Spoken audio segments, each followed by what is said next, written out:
The phrase that history is written by the winners is not really accurate. It would be more accurate to say that history is written by everyone who can't be bothered. Ivan the Terrible became a tyrant in the mass public, although he executed dozens of times fewer people in his lifetime than his contemporary Catherine de' Medici did in one Bartholomew's night. Rome becomes Byzantium, though at that time about existence of such state nobody and did not suspect. Well, and some historical figures in general gets, not on a joke, classic example.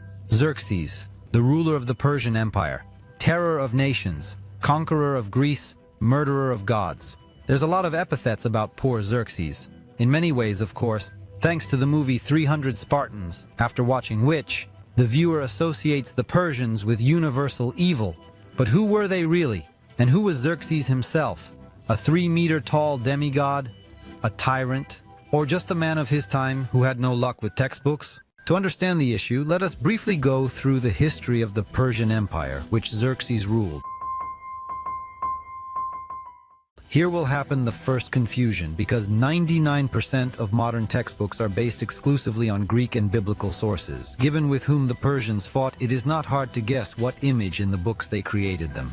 The real history of Persia, based on local and unbiased sources, was only investigated closer to the 20th century, and it was revealed that we do not even know the date of formation of this state. It is traditionally believed that the Achaemenid power was founded by Cyrus II Great somewhere in 559 BC. He began his career as king of Anshan, a small town in the modern Iranian province of Fars. The Persians, like many other peoples, were then subject to the mighty state of Media, about whose history even less is known than about Persia. At the end of the 19th century in the Russian Empire, there was even a winged phrase, "The history of Midian is dark and obscure," which symbolized a narrative that was empty and meaningless. In short, Cyrus rebelled against the Medians, seized power in a large state and called it the Persian Empire. It is worth noting that the Medians, in general, in essence, were also Iranian-speaking, so there is no speech about the conquest of some other state. Cyrus simply intercepted power over Iranian territories, and in the following years he expanded them in Babylon, Mesopotamia, Lydia, and other territories. Descendants of Cyrus have supplemented Egypt, North Africa, Greece, and an exit on borders of India. By the time Xerxes began his reign in the FCBC, the Persian Empire stretched from the Nile to the Indus and from the Indian Ocean to the Caucasus. It was home to between 12 and 50% of the entire world's population, according to various estimates. And it is important to understand two things. First, the Achaemenids were inhabited by people of many different cultures and languages. And secondly, by the time of Xerxes' accession, the whole system had already been standing for almost 2 centuries, 3 times as long as the USSR had lived and almost as long as the USA. Obviously, on fear and conquest alone, the Persians would not have been able to sustain a huge empire for so long. And that is indeed true. The main thing Achaemenids was freedom of religion and tolerance of foreign cultures, which for that time, for a second, was astonishingly progressive. Even ancient Rome allowed provinces less, and the Persians, for example, quietly allowed Babylonians to worship the statue of Marduk and crown their satraps at it. This was the name given to the rulers of the province, who were chosen from the locals, thus maintaining the stability of the empire. With the statue of Marduk and began the first sins, which are attributed to Xerxes. He took it away from the Babylonians, took it to Persepolis, and relegated Babylon to the status of a lower province. A similar fate befell Egypt, and Greek sources love to attribute to Xerxes the image of a tyrant oppressor of small peoples. But wait a minute, aren't these the same Greeks who couldn't even agree among their own cities and were constantly at war? Alexander the Great sold 30,000 people of the city of Thebes into slavery for disobedience. And this is not some province for a second, but the very Greek city with its compatriots. Against his background, Xerxes, who did not surrender to slavery of any city of his empire, looks quite progressive. And also many historians express doubts in the removal of the statue of Marduk in principle, and believe that this fact of the biography of Xerxes for him finalized Greek historians. The fact that he, like his ancestors, sought to expand the boundaries of the empire too is no reason to call Xerxes a despot. The Roman Empire, the British, Mongolian, in fact in general, any empire was constantly doing it. And the roots of the Greek-Persian War, which was started by Xerxes, go so deep that it is not clear who started it first. Traditionally, the blame is laid at the feet of Xerxes' father, Darius, he in the year 492 BC. sent an expeditionary corps to Macedonia. This is considered the date of the beginning of the First Greco-Persian War. Then the Persians lost the Battle of Marathon and held a grudge. But there's a nuance. The region of Ionia, which is now the territory of Turkey, and for centuries was the territory of Greece, in those days belonged to the Persians. Greek Polis did everything that there in 499th year BC. Rebellion broke out there, to suppress which Persians had to allocate huge resources, and you can dig even deeper and end up with Krios.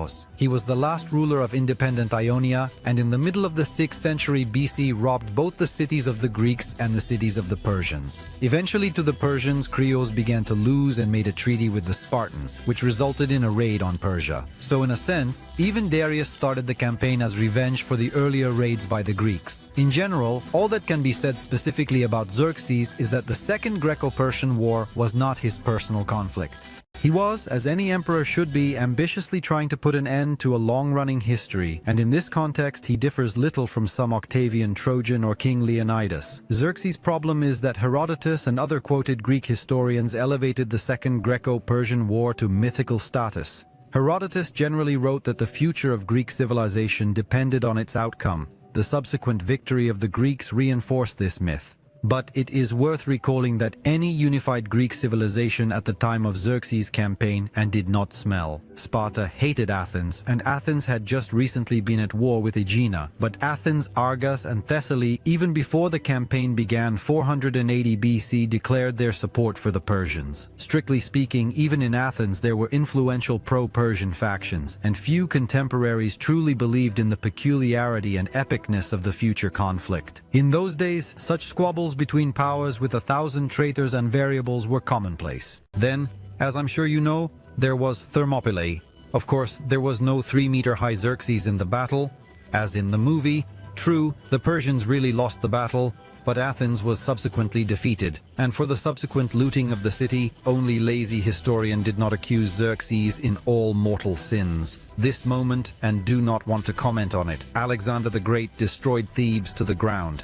And this fact Greek historians commented as, well, with whom it does not happen, overreacted, do not be angry. In general, and here Xerxes did not do anything special for its time. And the overall defeat of the Persians under the leadership of Xerxes in the war was not so epic as is commonly believed. The country lost a minimum of territory, and 30 years later, when the Greeks lost their unity and arranged in 431st year BC, Peloponnese internecine wars, their main benefactor was Persia. It was the Persians who helped Sparta build a navy to defeat Athens. It was the Persians who acted as guarantor of the peace treaty. And de facto, both Athens and Sparta recognized the full authority of the Achaemenides over the processes taking place in Greece. Militarily, Xerxes definitely lost, but diplomatically, Persia was more of a winner than not. As for the personality of Xerxes himself, thanks to popular culture, he is not credited with anything. The Roman historian Justin described him as a man who was the first to flee and the last to fight. Herodotus as a self-assured lord over nature who sent soldiers to chop water with swords. Eastern sources began to worry someone only 100 years ago, and it was revealed that according to them Xerxes is quite a strong economist, cruel in punishment and generous in encouragement. This position is generally emphasized by Xerxes' non-military occupations. He tried to immortalize his name in history through ambitious projects. Darius's Apadana in the Civilization series of games is considered the wonder of the world, and Xerxes' palace, according to Persian sources, was larger and richer than all past rulers. Even the Bible mentions the advanced postal system introduced by Xerxes in the Persian Empire. It is understandable because the Achaemenides erected the most advanced road system, which at that time the world only knew. The royal road of Darius stretched for 2,700 kilometers from the west to the east of the empire. While in the rest of the world correspondence to such distances took 90 days, in Persia letters and decrees were delivered in 9. Even Roman sources mention that the roads built under Xerxes and Darius were so good that in some places they were not rebuilt in the Roman manner, although by then the pavement was centuries old. That the decline of the Persian Empire traditionally begins with Xerxes is a pure truth that cannot be doubted. He did slash the autonomy of the provinces, invested too much in his architectural projects and in the adventure of going to Greece. The blow to the budget of the state was a severe one. But we should not forget that after Xerxes, the Achaemenid power stood for almost a century and a half. And it fell from Alexander the Great, at the hands of whom few people have not fallen at all, including the same Greeks. It was Macedonian who destroyed Apadana, Darius, the palaces and other sites of the Persian capital, and it was he who made sure that the memory of it was destroyed. But since Hollywood makes exclusively positive movies about Alexander, everyone somehow forgets that he killed so many people that it is impossible to count.